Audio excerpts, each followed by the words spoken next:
All right. Good morning. Good morning. What is going on, everybody? All right. Thank you very much for being here. Like I said, I'll see you guys on Saturday. I probably didn't say that. That was not the original plan, but I'm happy to be here, and I'm happy to get a chance to sit back and we'll talk a little Luka extension and all kind of the parameters behind this. It's going to be a fun show today. It's going to be a fun show on a Saturday.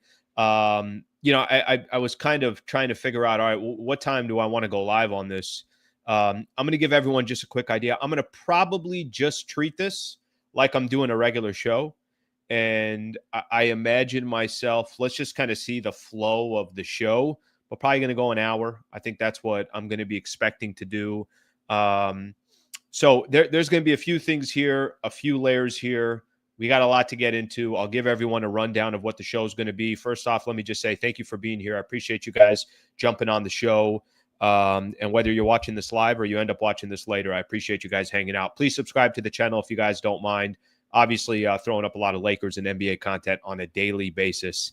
Okay, so there's a few angles that I want to take here, and then I'm not 100% sure how the flow of the show is going to go because it's also going to be based on a presser that we're expecting around 11:30. The Lakers are going to do a presser.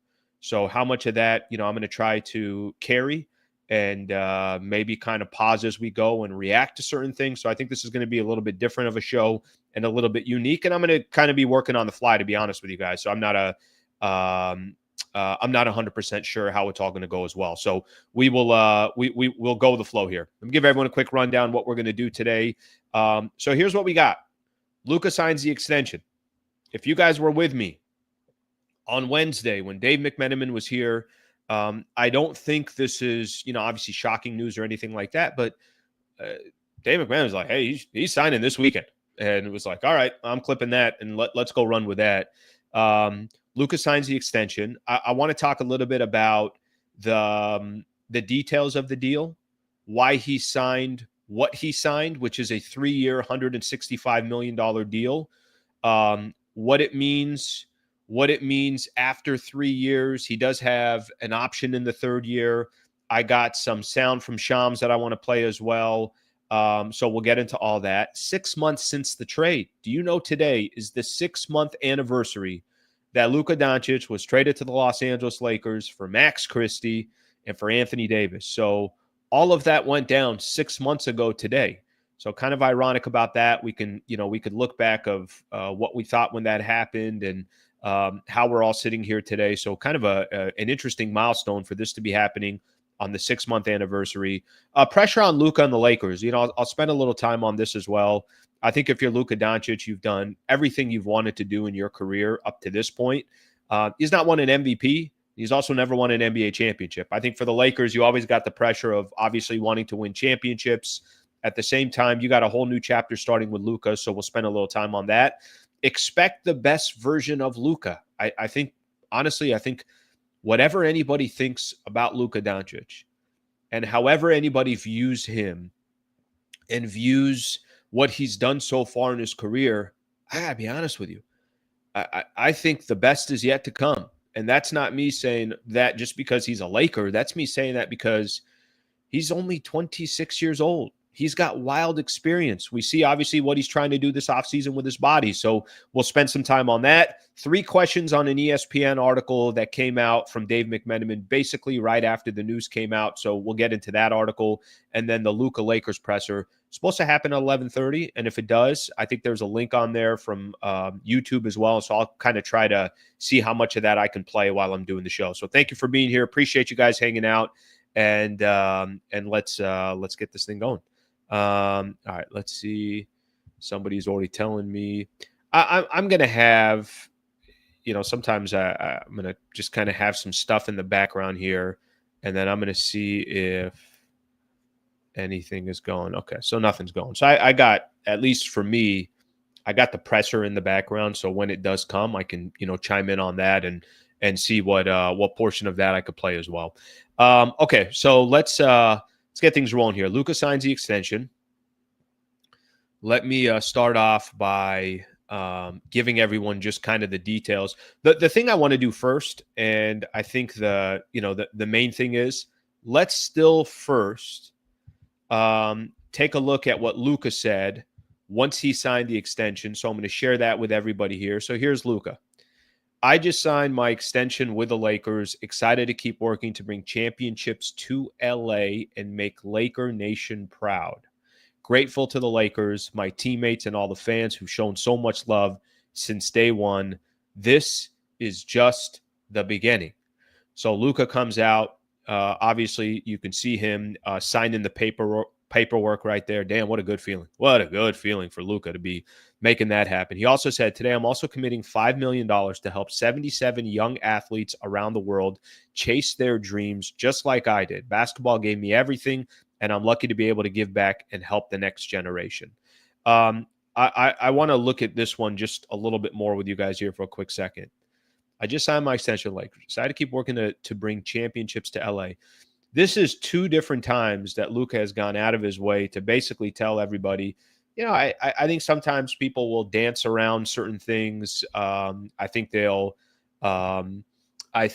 will, how do I put this? Maybe take a little bit of pressure off themselves by not saying the word championships. Maybe they're mindful of what comes out of their mouth. This is twice now, Luka. One time when new ownership took over and he puts out a post there basically talking about how he's clearly excited to have new ownership be a part of it. And he said, in building championships together. Championships. Okay? And then here with his extension, excited to keep working to bring championships to LA.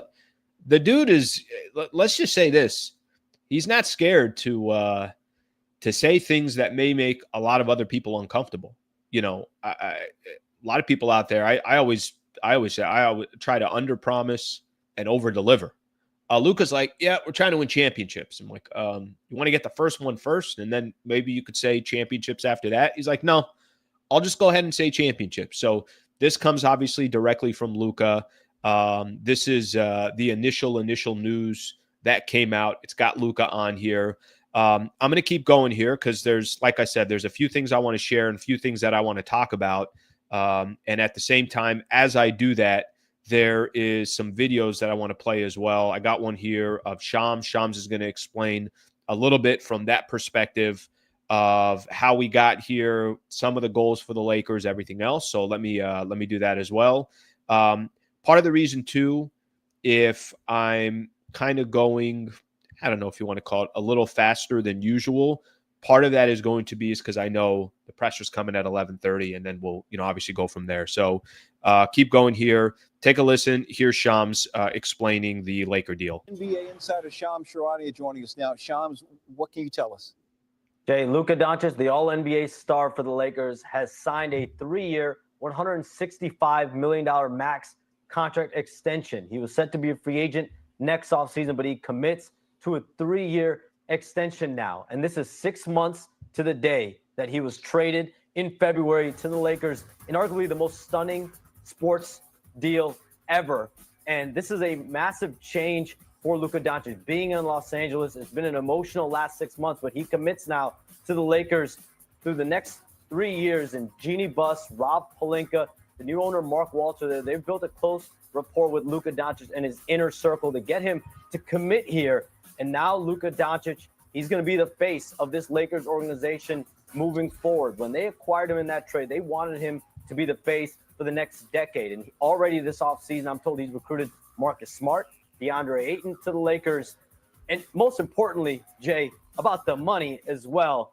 In that trade, he lost out on a Supermax contract. I'm going to spend a little time on the details of the contract, why he took 3 years, what that means. Shams will probably explain it here, and then I'll go a little bit further into it. With the Mavericks this offseason. But in 2028, he's going to have a player option in that deal. He can opt out of the deal and sign a projected 5-year, $417 million contract that would then allow him to recoup all the money that he lost in that Supermax that he missed out on this offseason. So Luka Doncic is committed to the Lakers.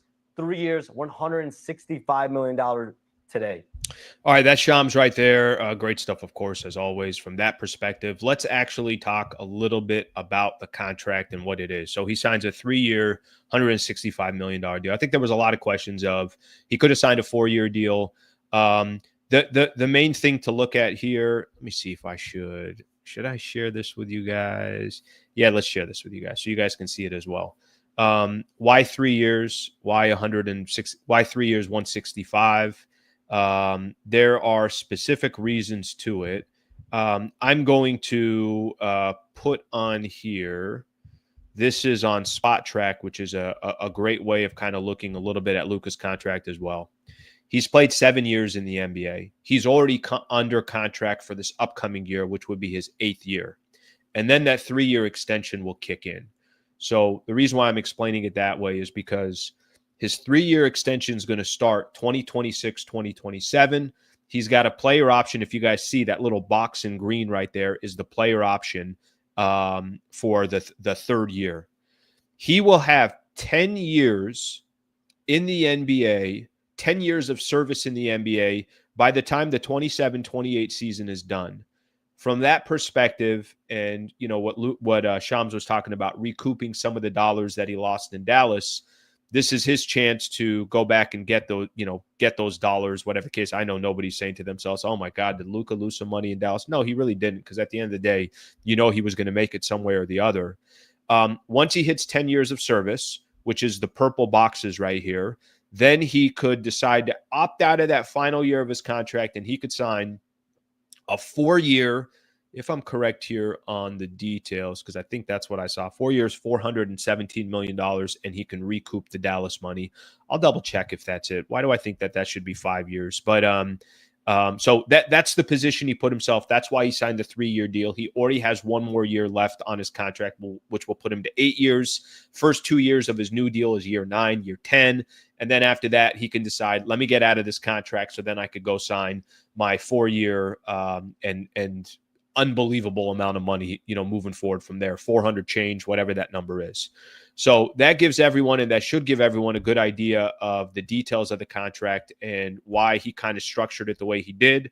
I don't think that's too big of a shock. I don't think that's, I think most people kind of expected it's going to be something like that. So then he can hit the 10 years, 5 years. My apologies. 5 years, 400, and I think we said 17 will be the amount that he could sign, and he could recoup any money that he lost while he was in Dallas. Exact figure: 5 years, $417 million. So that's why he's structuring it this way.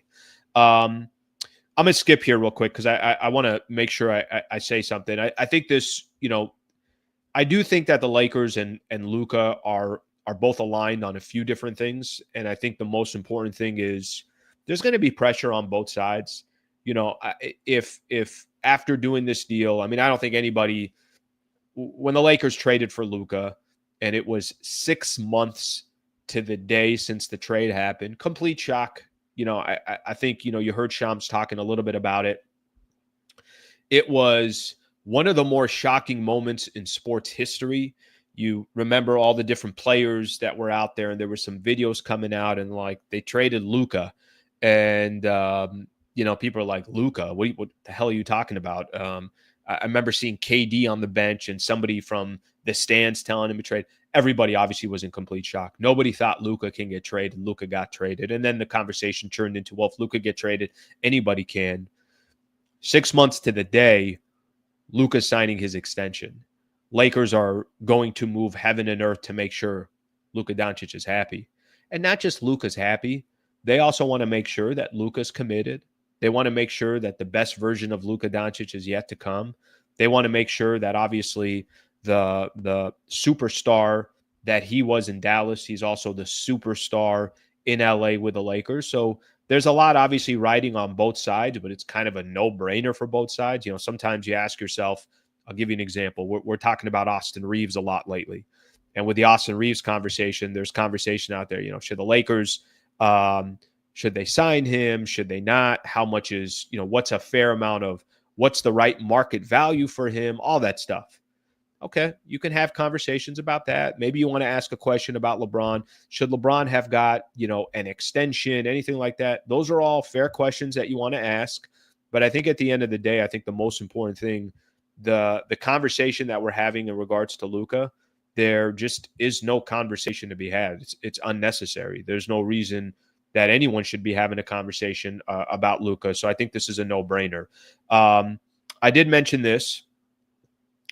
I mentioned 6 months since the trade happened. Obviously that's just kind of an interesting date, but this is the first day that he can sign the extension. I got to be honest with everybody. I kind of like that they're just getting it out of the way. Let's sign the damn extension and let's move on. Everyone can kind of get back to their business, and this will officially kind of end the Lakers' summer, in my opinion. I think this is it. It's funny. I was doing the show yesterday, and I kind of thought, I was like, yeah, basically once Luka signs, officially last season I feel like is over, and now everything, it's going to be, call it 30 days, call it 60 days till you start getting to, okay, training camp is coming, and then everybody kind of starts shifting their attention to this upcoming season. But I think this is kind of the bow in the Lakers offseason. Whether you thought it was a great offseason, not a good offseason, whatever you thought about it, they, I think, accomplished the things that they were hoping to accomplish. And some of those things that was wildly important for the Lake Show was get Luka extended, mission accomplished. Get yourself a center. Okay, they did. They got DeAndre Ayton. They didn't have to pay $35 million for him. Can you get a little bit more depth? Okay, you got Jake LaRavia, you got Marcus Smart, you got some other guys that are there as well. And then we're going to see what happens, obviously, the rest of the way. But the assets that the Lakers have moving forward is, it's obviously going to be, a key piece to seeing just how competitive the Lakers can be moving forward. And we'll have to wait and see, right? Like, I think there's parts of this that you can look at and you could say to yourself that this team's got a long way to go. There was Trevor Lane was on a Lakers Nation. He was on a couple days ago. And when we were sitting back and we were having the conversation, by the way, those who are asking, yes, presser is at 11:30. I have it to one of my screens here to the right. So if we get to it, then I'll be able to put it up, and then we can go from there. So I guess the point that I was trying to make is this offseason and what happens moving forward. I think all of this, you guys got to just, I think, pay a little bit of attention to is the assets that they have are kind of what they're going to depend on. We know that moving forward, every decision that they make is going to be based on Luka's future and nobody else's. If in a perfect world, they're hoping another superstar comes available at some point, will Giannis at one point say, all right, I'm done here, let's move on? Will another superstar put themselves in a position where they say, you know what, I want to go be a Los Angeles Laker? That's kind of what they're hoping for. But, that's not something that they have control over at the moment. There's nothing they could do about that right now. All they can do right now is make wise decisions, sign the right players, have a ton of flexibility, keep their assets, and take their chances with one of the best players in the world in Luka Doncic. So I think that's something to keep in mind as well. I put out here, let me look at some of your comments. The presser will start when the presser starts, and whenever that starts, then I'll try to certainly bring that to you guys, and we'll get a chance to listen to some of it. So we'll get a chance as long as it starts. Right now, I got it up, and if it goes from there, then it goes from there. Somebody's asking, is the screen black? Yes, that's what I see as well. All right, here's John Wayne. John Wayne, the end of LeBron is near. Yeah, I think some people, there's a reason why I don't have LeBron in any of my topics here, because John, thank you, by the way, for being a member for as long as you have, 5 months. I on purpose am not putting up, mute that one. I on purpose am not having a conversation about LeBron because, I don't really know what we want LeBron to do. LeBron is trying to do his thing, and we'll go from there. Okay, let me share my screen here, and let's get a little bit, at least, a portion of this presser here as Luka's getting ready to talk. and we'll take it from there. I'm sure Pelinka will open it up.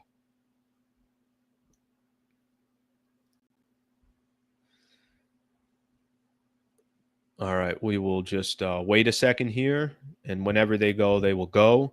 Yeah, I'm not 100% sure that the conversation today should be about LeBron in any measure.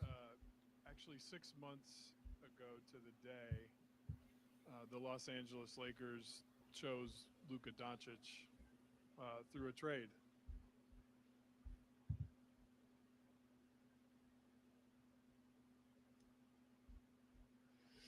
All right, we'll see here. I don't know if That is a audio. monumental moment in Lakers history, and we could not be more grateful for you choosing this partnership, the best young basketball player in the universe for the long-term future, the best. So truly an exciting day on behalf of Jeannie Buss and Mark Walter and Coach Reddick and a lot of Luka's teammates, Marcus, Gabe, Maxie, DeAndre, that are here today.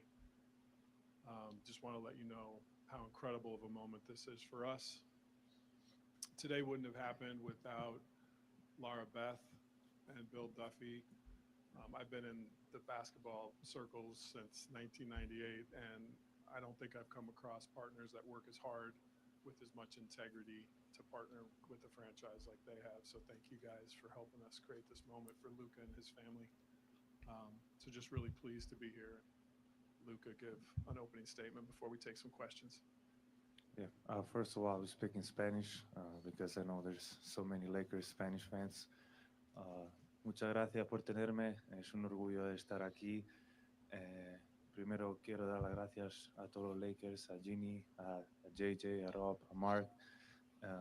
Me han recibido en manos abiertas y así que estoy muy agradecido. And now, that's it. No English? I'm kidding. I just want to say thank you. Like I said in Spanish, tell me you guys are open getting arms. Thank you, Mark. Thank you, Ginny, JJ, Rob. no audio. The whole organization really opened me with open arms. And honestly, I can't wait to get started. Tell me if you guys are getting any audio. I'm hearing it on my sound. Rob just mentioned, 6 months ago and kind of being here in different circumstances and everything that was going through your mind. How have these last couple months been for you? And was there a certain time where you thought, yeah, this is the place that I want to be? These are the reasons why, up to the point where you made the decision that you made? I was kind of thinking, even obviously not at the moment when I got traded, but later on when I started playing, I wanted to be here. Like I said, this is an amazing organization. We have a trust in each other, so I decided pretty quick. Luka, Jim Hill, KHL 9 News. Welcome, congratulations. When you look at all the banners that are here and all the names, the great names that are on the walls, how does it make you feel to know that you are expected to put up more banners and your name on the walls here? It's an honor, playing for this organization. Many great players played here, so obviously I want to add one more up there, so that's what we're working for. Luka, good to see you. Congratulations. You mentioned in kind of the post you put out on social media, championships being important to you here. You guys lost in the first round. You look like a different person since then. What do you feel like you're going to bring to that championship pursuit next year, and how do you feel like the team is constructed to try to achieve that goal? Yeah, honestly, I think we have a great team. We have what we need to compete for the championship. I'll bring try to win every game, no matter what. And, we got some new great guys being on the team. And, so, we're going to go for it. Hey, Luka, congratulations as well. What was it specifically about being a Laker in your kind of brief experience last season that excited you the most? Were there moments, were there feelings about maybe the spotlight, the stage in Los Angeles that really attracted you? Honestly, my first the moment was my first game. I didn't play for 5-6 games. I don't know exactly how much. But the way they received me, the fans, the team, it was unbelievable. In that moment, I felt something different, so I was really excited. Luka, also congratulations on the extension. It's been widely talked about how you played a part, in the recruitment of some of the additions, specifically DeAndre and Marcus. I think it's also been said that that wasn't something you were big on early in your career in terms of the recruiting. Why was that important for you to do with the Lakers this offseason specifically? To build a team to win the championship. I think we had two great guys. I played against them before, never with them.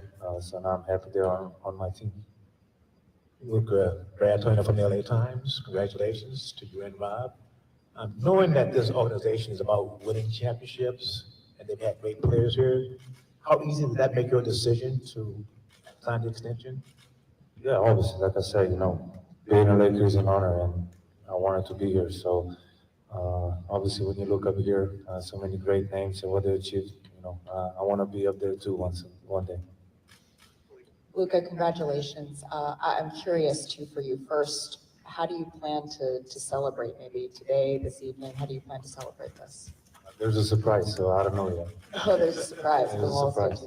I'm also curious. There's a lot that's been made of this new Luka, the shape that you're in right now. Do you feel that you're in the best shape of your basketball career? And what charged this sort of refocus this summer that we're seeing? Yeah, I would just say, it was like a fresh start for me. Obviously, I was on my way on doing it, but it was just kind of fresh start. Had a little more time, to get my mind off basketball, just doing other things. So I would just say like a fresh start for me. Luka, 6 months ago, you walked into this same place and. All right, so obviously carrying the presser here, and we'll continue to carry it. Luka getting announced as part of his extension. So we'll keep going on this, and then we'll react a little bit later. We'll react on some of this stuff. Now I got my levels all jacked up. The shock was all over your face. Now, how are you feeling in this next season? Way better, way better. But honestly, I'm just really excited. I can't wait to get started. Having a preseason with the guys is going to help us a lot. So it's going to be a lot of fun.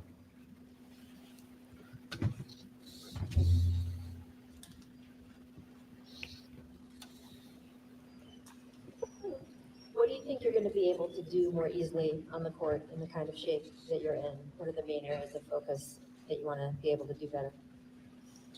I would just say a little bit of everything. Obviously, a little bit faster.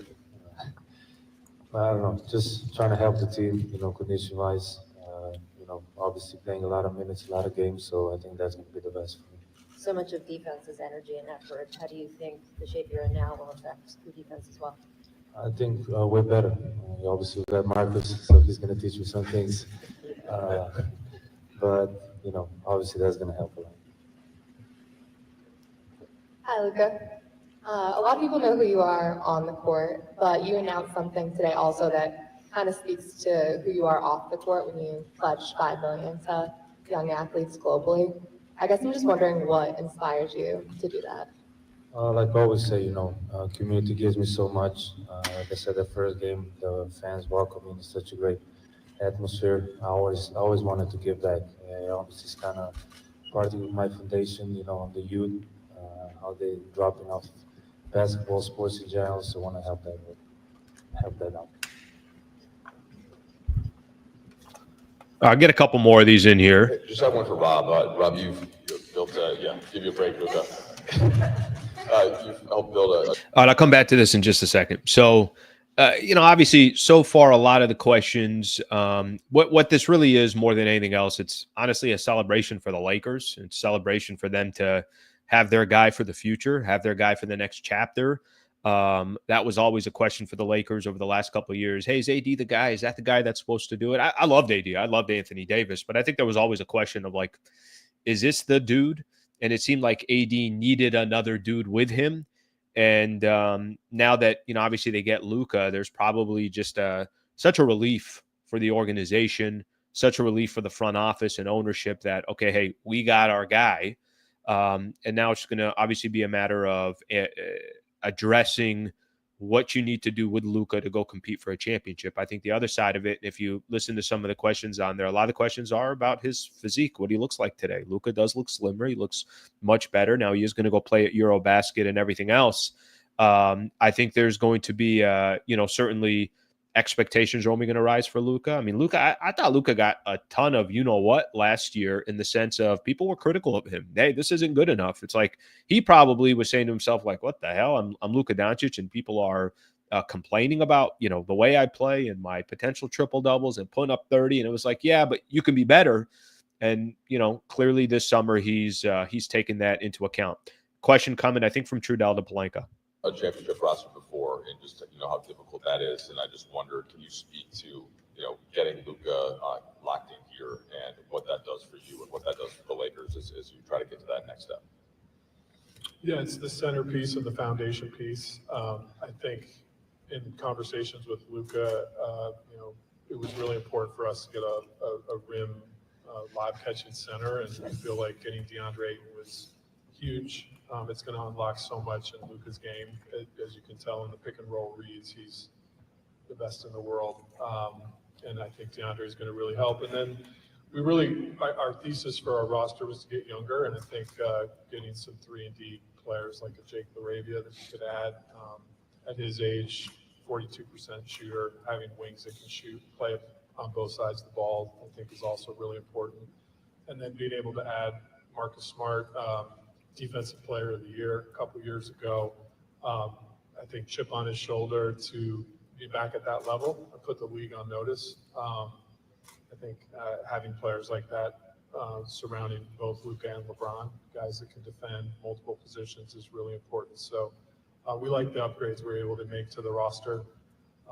But by no means are we going to be satisfied. I think every year we're on a infinite cycle to try to improve this team and win championships, and we'll stay committed to that work. Rob, you mentioned LeBron in your last answer. Obviously, another significant contract stipulation. News of the offseason was him opting into year 23. Rich Paul put out a statement to ESPN. I reported that he also told you about that statement before he put out that LeBron and his camp will be monitoring the moves. Do you have any sense of how they feel about how the teams come together thus far, since that statement was made in late June? And do you anticipate LeBron finishing his career with the Lakers? Yeah, so all the interactions we've had with LeBron and his camp, Rich in particular, have been positive and supportive. So very professional, and Rich has been great. The dialogue with him has been open and constant. So that, to answer that question. And then in terms of LeBron's career, I think the number one thing we have to do there is respect he and his family's decision in terms of how long he's going to play. I think that's first and foremost, and we want to respect his ability to come up with his timetable on that. I think that's really important. But if he had a chance to retire a Laker, that would be great. Interesting. All right. Interesting. Okay. Dave doing the asking the LeBron question, which fair. I didn't think we'd get a LeBron question, but here's the reality. It's today or nothing, because after today, you ain't hearing from anybody. You're not going to hear from anybody until we get all the way out to, obviously probably to training camp. That's, October 1st or I'm sorry, media day, which then triggers kind of training camp. So that's an interesting question there. Great question by Dave. I think it's a fair question. And Pelinka's answer, it's the right way to answer it. Kind of leaves it a little bit open-ended.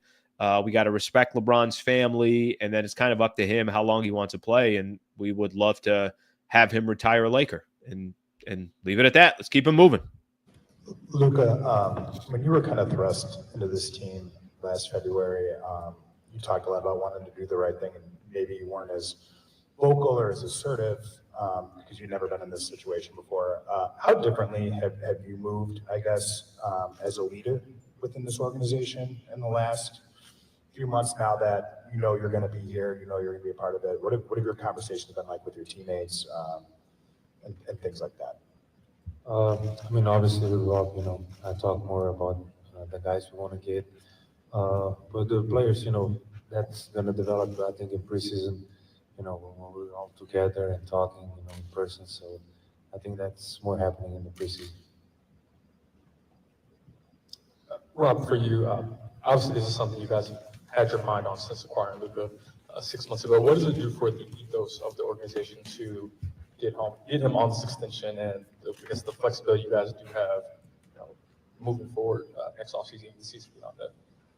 Yeah, I think make no mistakes, we're in win championship now mode always, but I think don't want to bore people with apron talk. I think that the basketball public has enough of that. But in the new system that we're in, having optionality is key to building teams. I think we have seen some teams get stuck in the aprons, and once you're in them, it's hard to get out of them. Phoenix. And we've been very intentional with keeping our optionality to make now moves. Probably Phoenix, Milwaukee, some other teams that are just getting dismantled by the apron, and they got to make decisions that, if you're going to go all in, you better hit, because if you don't go all in, obviously you can have a major effect. If there's good now moves to make, or to have sort of our flexibility in the future. But I say all that, that the optionality is there for us to use now if the right move comes its way.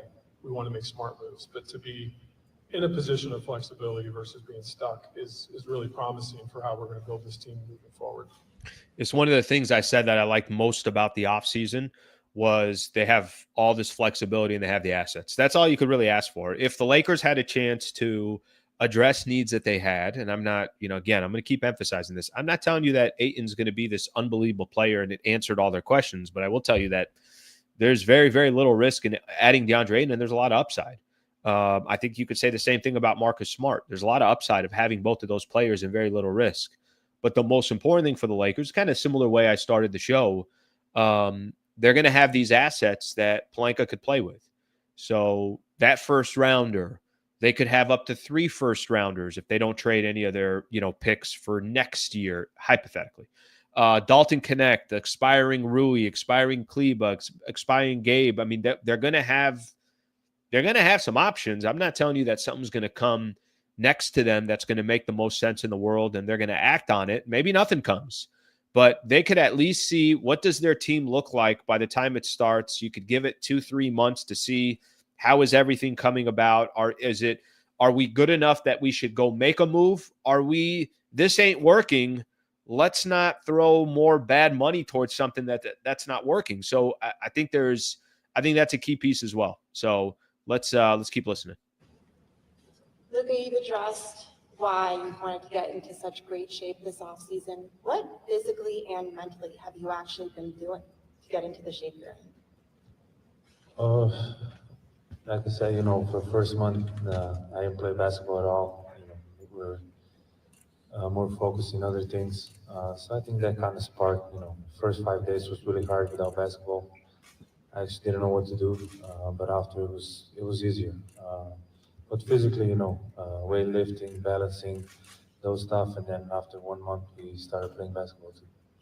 I think it's important to, Luka's done all the work, but it's important to have a support system around you to help you do the great work. And just want to take time to recognize the work that Luka's team, Have and Anjay in particular, have done. They've dedicated to the process to help him be great.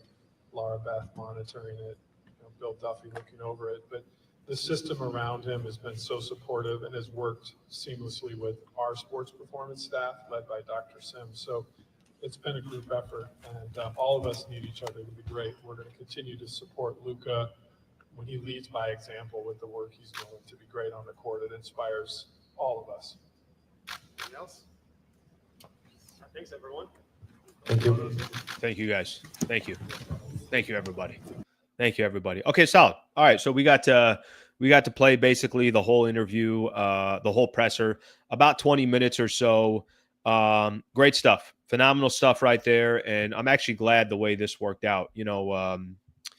So we got an email. I got an email. Let's see, probably I don't know, a few minutes after the announcement was made that Luka's re-signing, came from the Lakers public relations department. It was like, hey, El Segundo, it's going to start at 11:30.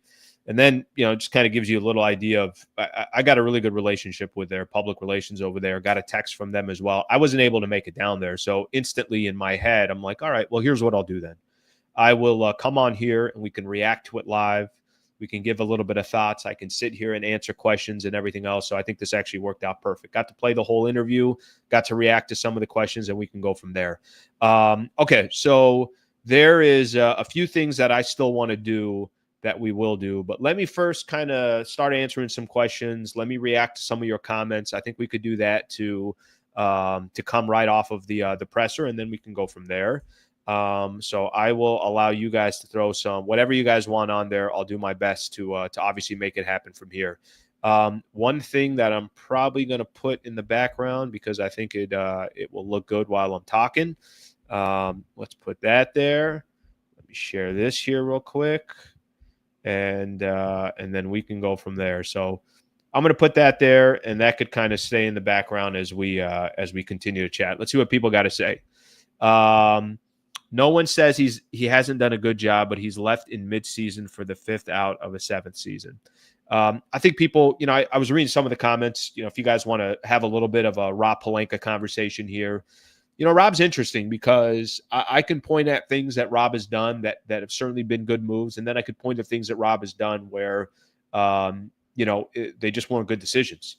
So I think with Pelinka, you can find some positives, you can find some negatives. I think the bigger question for Pelinka is going to be, what do these next couple of years look like with Pelinka as the president of basketball operations? That's going to be the biggest question. I think at the end of the day, honestly, that's all that kind of matters moving forward.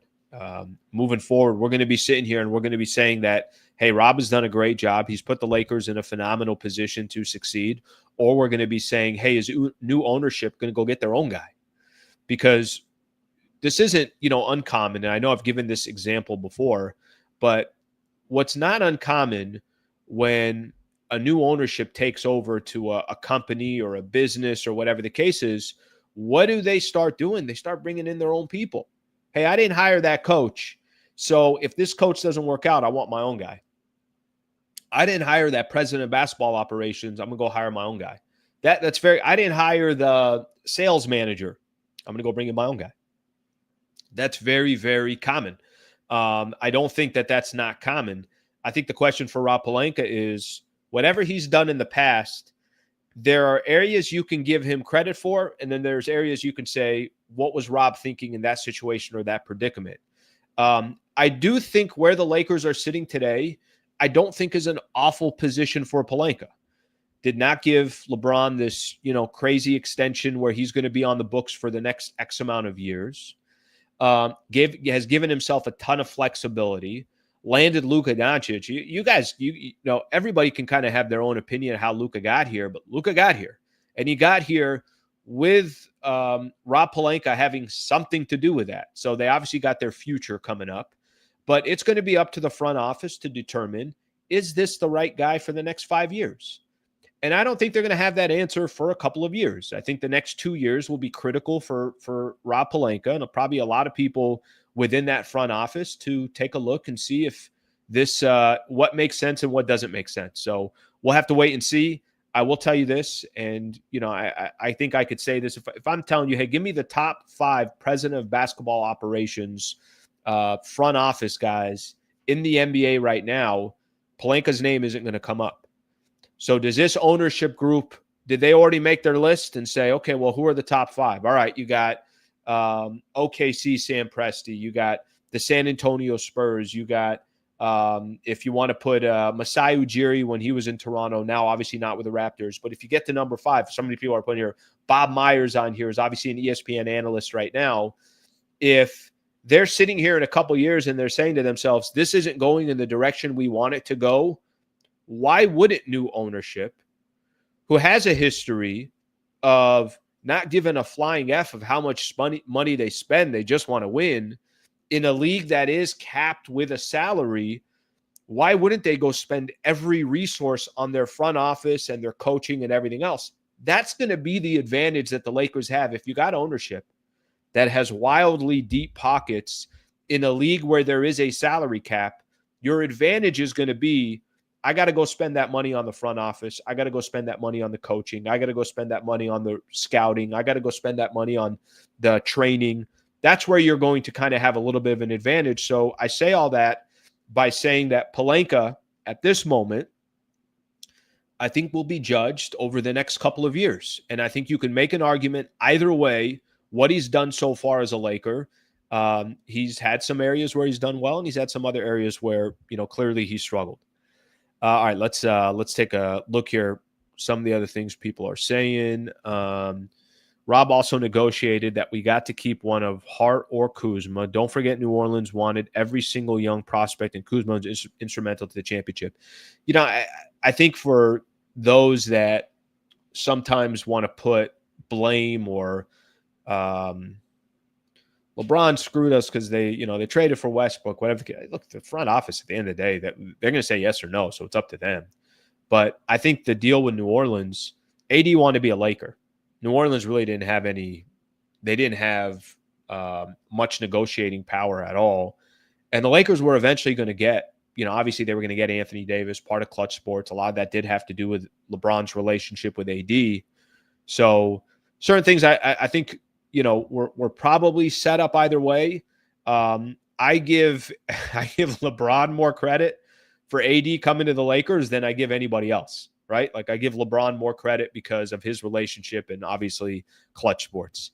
Let's take a look at some more here.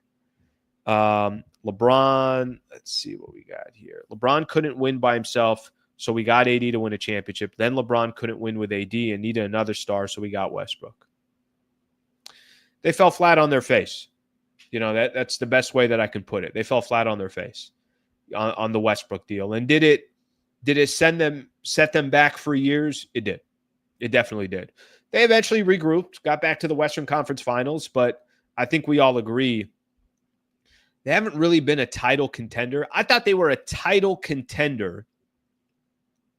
I thought Lakers were a title contender the year after they won the NBA championship. I didn't mind the squad that they had. I know a lot of people didn't like the moves that they made, and I understand why.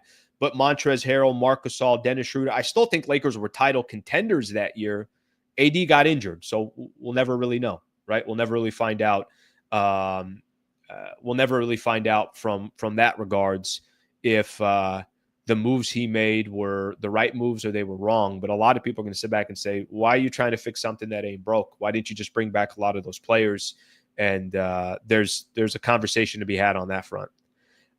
Okay, something else I want to share here real quick, and I think this will be another good conversation to have, and this will kind of go into some of the questions that come up with the Lakers now moving forward. Let me share this with everybody here. The moment, and then I want to hit on one other thing on the LeBron front, just because that was brought up by Dave McMenamin. The moment that this trade went down, there was an article that went out there. Doncic extension answering the biggest Laker questions, Luka Laker questions. Let me try to expand this for everybody here. How do we do that? There we go. Okay. There were some questions here, and I just kind of want to go through a little pieces. Why he signed a 3-year deal instead of 4, we've already talked about. He's going to get a chance. He, I think, left $64 million on the table in regards to the deal that he got. I know he also lost money by not getting what he got in Dallas. He's going to be able, if he doesn't take that player option 2018, in 2028, 2029, he will be able to sign a 5-year extension at that point worth around $418 million by the time he's 29 years old. So keep that one in mind. The potential deal could make him the first player in league history to land an $80 million salary, taking home nearly $1 million per game. What the F? Can you just imagine how much these players are making or how much the league is making right now?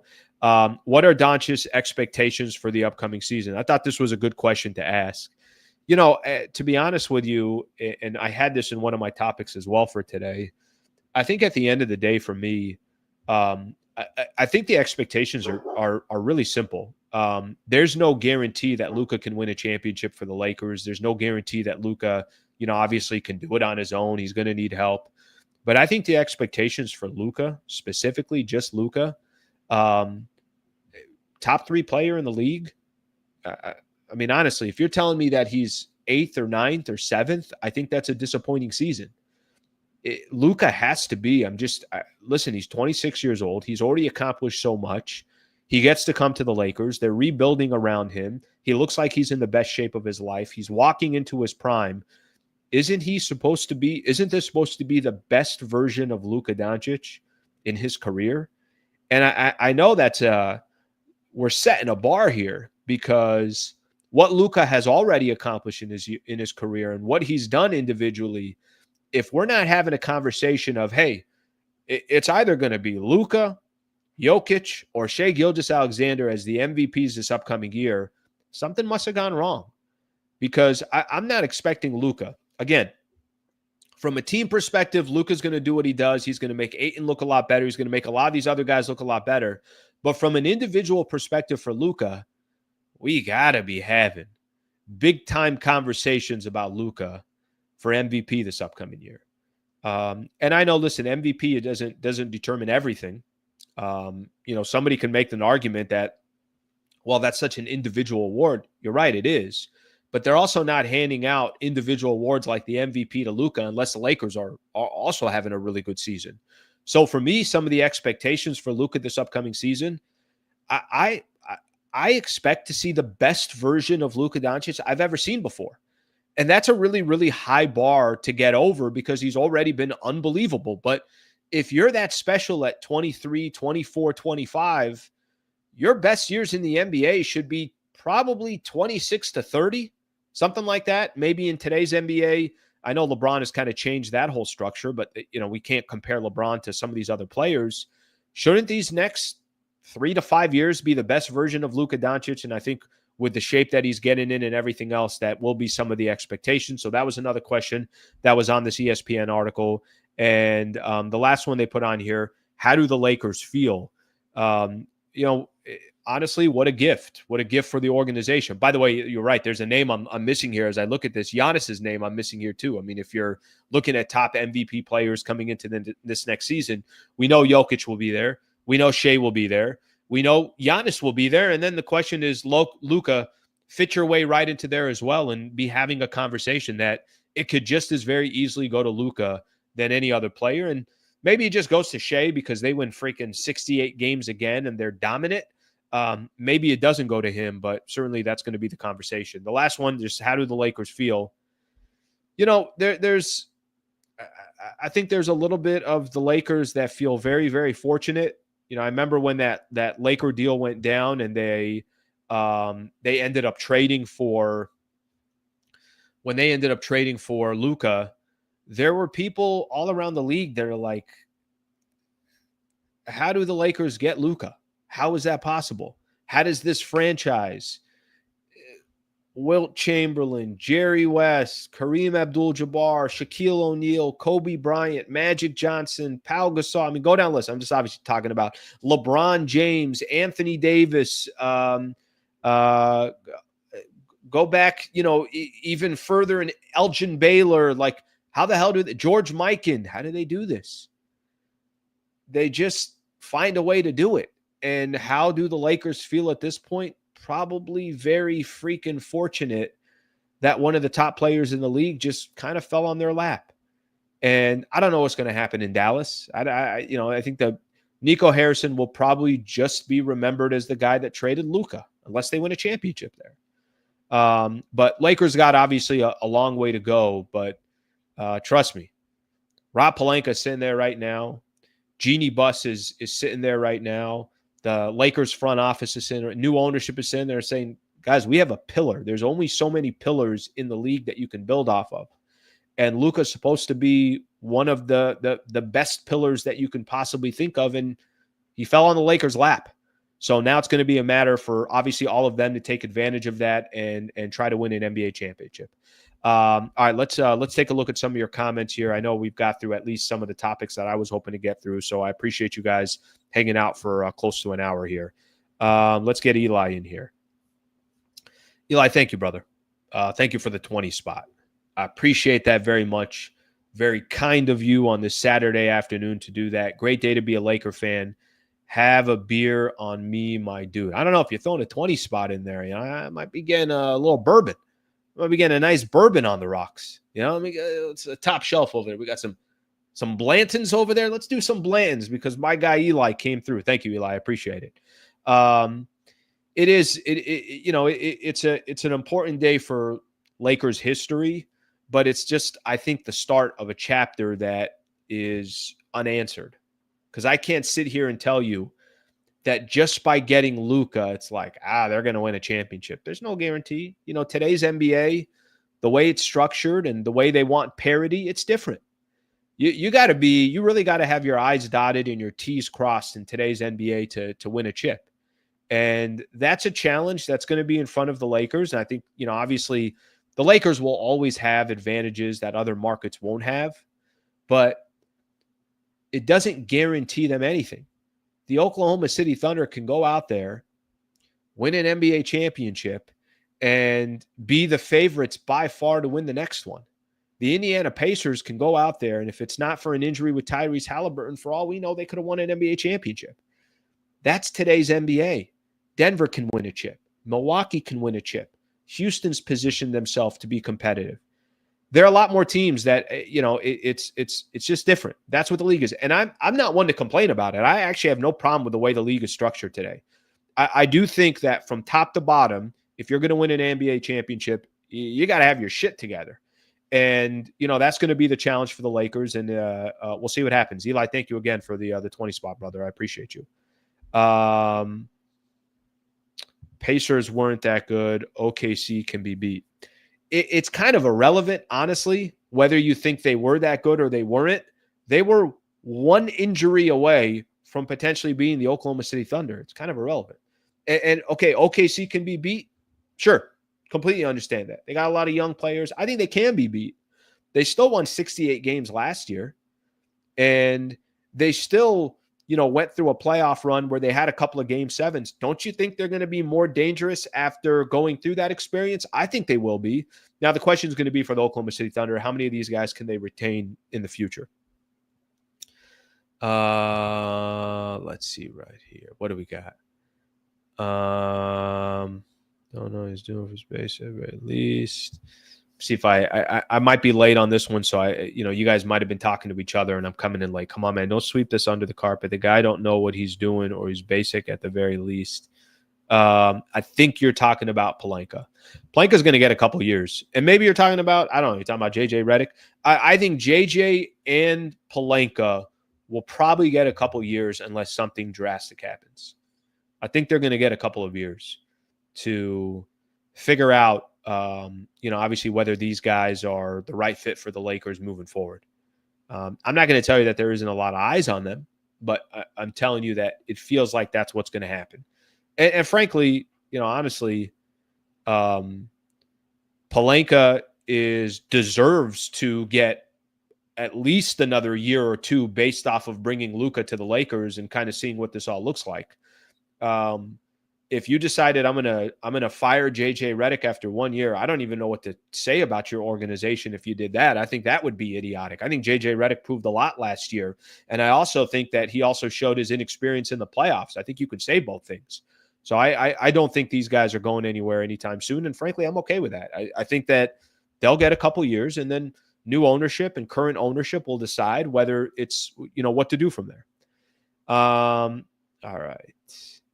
Over 1/3 of the NBA teams have 0 chips.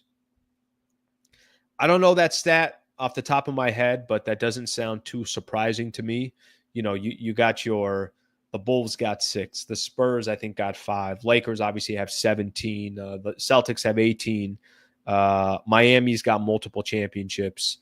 I know there's some teams. The Golden State Warriors have multiple championships. There's teams with chunks, and then there's other teams that don't have anything, or there's some ones that are sprinkled in there, Dallas, Toronto, and some of these other squads. All right, let's get a couple more comments here, and then we are going to call it a day. To win a championship, it takes more than talent. It takes a lot of luck to win it all. Tina, I think that's a great point. I think it also takes structure. I think luck is a big part of it as well. I think health has a lot to do with it. I think there's a lot of things that go into play to, obviously to win an NBA championship. Okay. So to just kind of recap here real quick, Luka signs the extension. This will probably be the last big story we have in the offseason that is Lakers adjacent, Lakers relevance or relevant to the Lakers. There's a reason why he signed a 3-year deal. You know that he's going to be on the Lakers for at least 3 more years because you take this upcoming year, which his extension doesn't start. The next year and the following year are basically when his extension starts. And then he's got that player option in, I think, 28, 29. And then he can go sign $1 bazillion for, $417 million, something along those lines.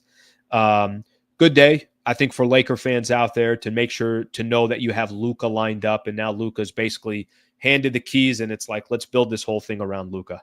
I appreciate you guys being a part of the show today. So we got to about an hour. If, you want to go back, I did play the entire Luka and Rob Pelinka presser with the questions and everything else. So you guys can go back and look at it, look at that if you guys want to take a listen to it. I'll be back on Monday. I'm sure there'll be great stories that come out of this, great questions, and we'll be able to, obviously hit on all that stuff. So back on Monday.